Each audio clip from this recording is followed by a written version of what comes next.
mambo.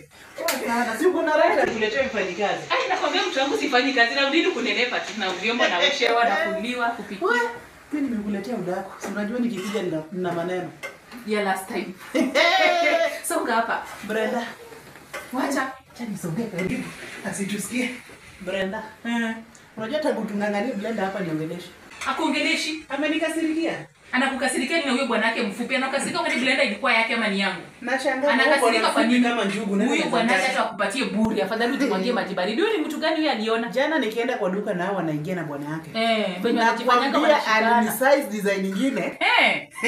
Like akuongeleshe kabisa hata salamu. Nilimsalimia kaniignore. Na si wachane naye mama Chidu unaishi kama bwana yake pia ananiangalia hivi. Nashinda sasa unaringa nini bwana?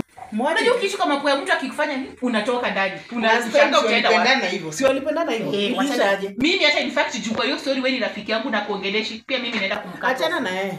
Naenda kumkata. Uwezi niambia rafiki yangu wewe mwenye niongeleshi wewe unamwongelesha. Unajua mimi nikikutana naye kwa barabara anajifanya kacho sijui nini bibi ya governor unajua sana najuanga mimi ndo kusema hapa. Si unajua mimi na governor ndo tunavuma hivi. Tunakutambua mama yetu. Sasa mimi haize kanipita. Wewe hata utakuwa kiateka hapa. Jana ilikuwa saa ngapi kitu masaa ya asubuhi hivi nikachukua simu ya governor nikajitumia ka credit